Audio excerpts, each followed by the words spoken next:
We are fine, fine in our school.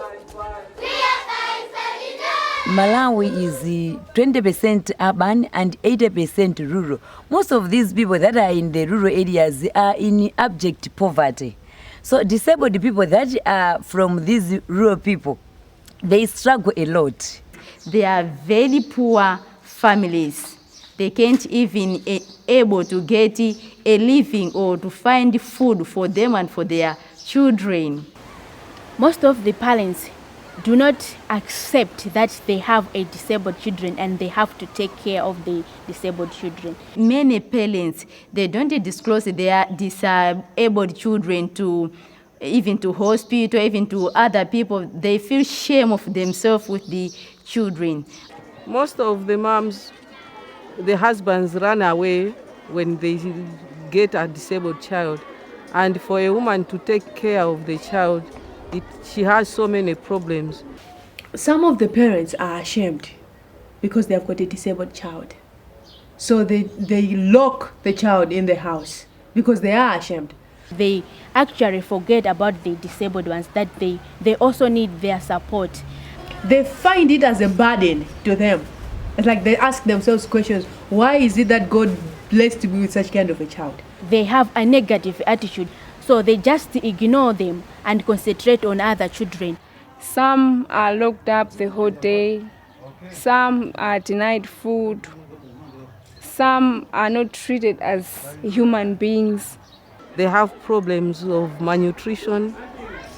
They have bed sores because of sleeping the whole day.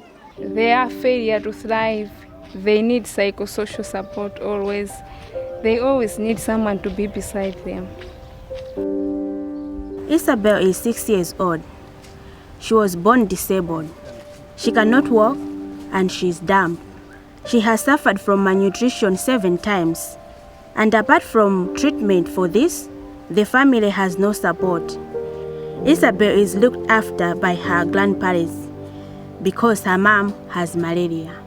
Some moms don't take their children to hospital because they don't know where to go, or it's far from home to hospital. We depend on main buses. So if they don't have money, they will not go to the hospital for treatment. Chikulani is 4 years old and has hydrocephalus. His head is very heavy and he cannot sit unassisted. He cannot walk or see, so needs a lot of care. His mom has always to be with him, and so she struggles to do what she needs to do. She finds it difficult to provide for her family. We have a long referral system. When we discover a child, for example, with hydrocephalus, from John Day, we refer them to Mulanje District Hospital. From Mulanje District Hospital, they go to Queen Elizabeth Hospital. So they need at least 8 times before they get treatment. For a parent to get money for transport for all those visits, it's a problem to them. And sometimes they decide to leave without being helped.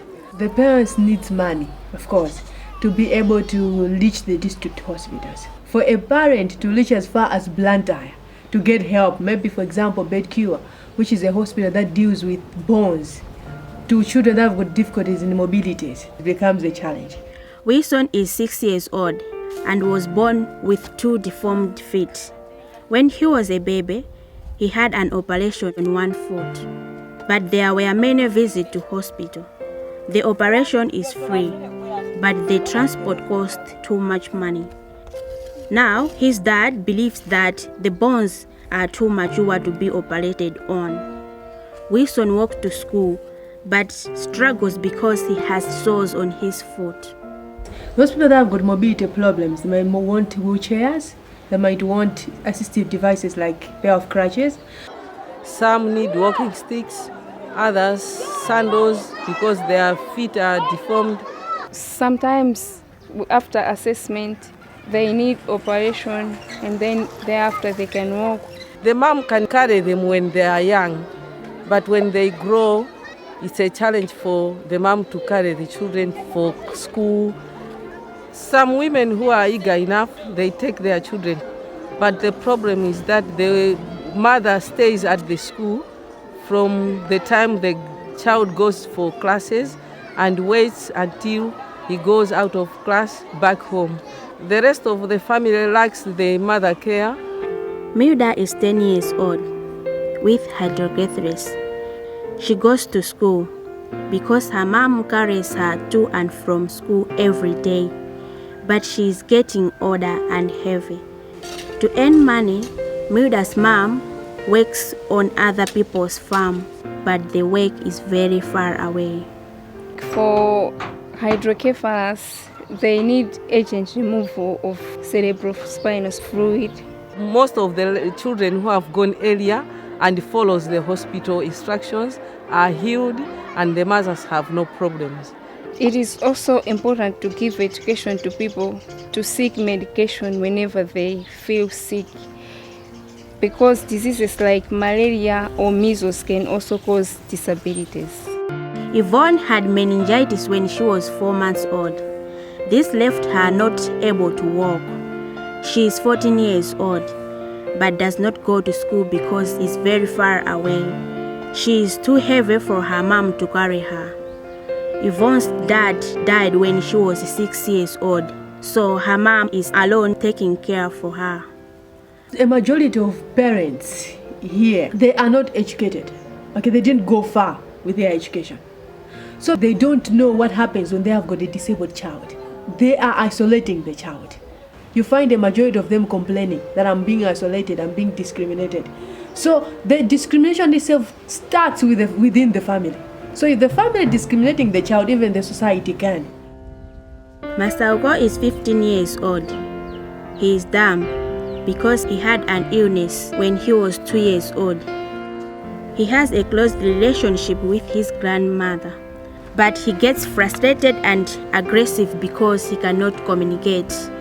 The parents need to stay closer to the children so that they can understand each other. So that as they are doing the sign languages, even other people can emulate what they are doing, so that the child cannot feel isolated. Masauko does not go to school. He would like to go to school where they can learn sign language, but it's a residential school, and his family cannot afford to provide him with his own blanket, clothes, and a bag. He shares these with his brothers. In Malawi, we've got a few schools that offer education to those that are blind, to those that are dumb. So people to move from their different areas to these places, it becomes a challenge. Therefore, these people from poor families, they don't have access to their education. And because of this, they can't take their rightful places in society. Laston is 12 years old. He was born okay. He had an illness and fell unconscious when he was 3 years old. This left him blind in both eyes. He has been referred to hospital, but he cannot make his appointments because the family do not have money for transport. He is isolated because he is not in education.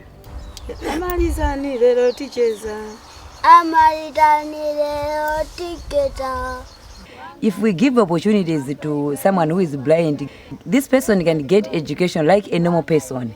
And in the end, this person can function or can help develop this country like any other person. Mele is 16 years old and goes to school, but she struggles with her studies because she has difficulties reading books.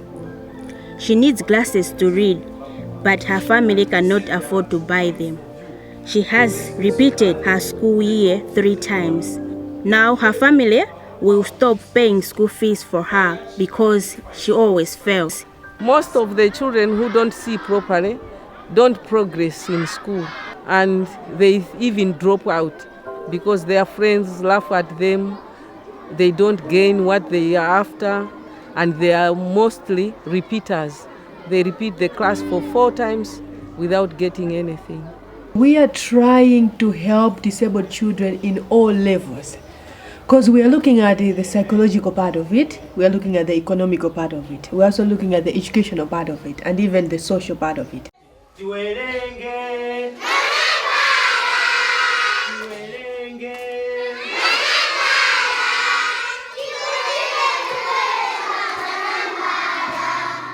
What we are doing and we are aiming to be doing is to make sure that all the disabled children are in school. Of course, some other children will not be able to go to school because of their disabilities. But if we assist the family, they might be in a position to assist the child in other ways. Like taking them to hospital so that their health at least can be better than how they are just now. We are trying to do this because most disabled children are coming from very, very poor families. We have visited 45 villages looking for these disabled children. Out of these 45 villages, we managed to come up with 250 disabled children. We thought of gathering all these children at one place so that the children, their parents and the chiefs should know what we'll be doing in this project. And also for those mothers who are having disabled children to know that there are also other parents who are having disabled children, even of worse condition than their children. There are still other people who are thinking of them who can assist them. We had examples of what mothers can gain if they work so hard in helping their child to go and access education. Irene was born perfectly, but at the age of 5, she had measles. That measles made her being disabled with a lame leg. When she was in primary 5, she got pregnant. Because of her early pregnancy, she has a fistula. So many children were not liking her because always her dress was wet and she was smelling. Her education was then affected. She was about to drop out from school.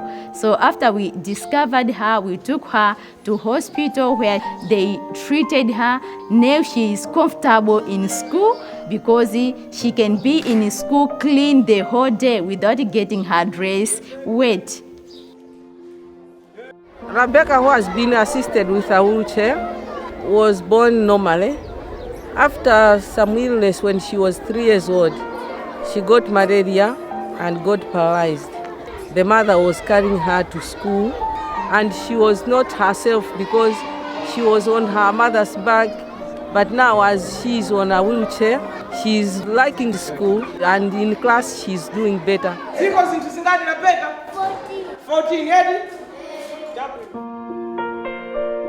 Bridget was born with a disability. Her disability is that she can be able to use her legs, even her back is weak, so she can be able to walk, even to claw. She just sits down, but she's a very clever girl.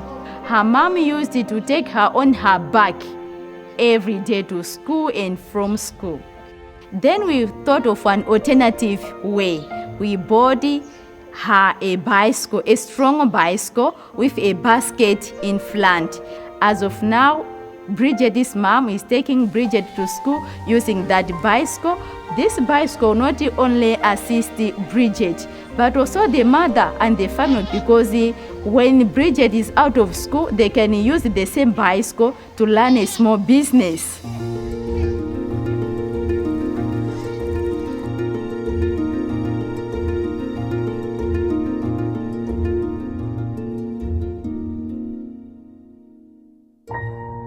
We are targeting all categories of children that are disabled, those that are mentally challenged, physically challenged, those people that are albinos, epileptic, and even those that have got body disorders. For example, we talk of hydrocephalus as a body disorder.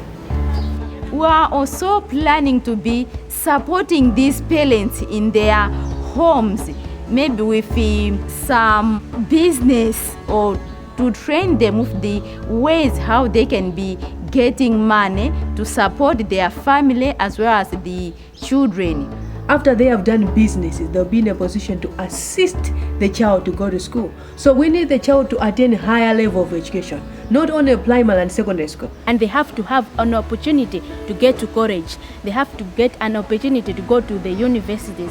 After they have gone into the college, they can get a job somewhere. They can be employed. In that way, they'll be in a position to assist other disabled children in the society. We have organized health education for teenage girls and those people who are of childbearing age, expected mothers, mainly because we know some of these conditions come because of lack of nutritious food. Education is the key to everything. I mean to everything: knowledge, economic empowerment, social empowerment, moral empowerment. This all boils down to somebody's education. We need to reach to the masses. A majority of them needs to be included in the schools. A majority of them needs to be assisted economically. A majority of them needs to be assisted with mobility aids. When the disability is being discovered early, there is hope for these children, because if they are taken care of, they can go to school and they can become better citizens of Malawi.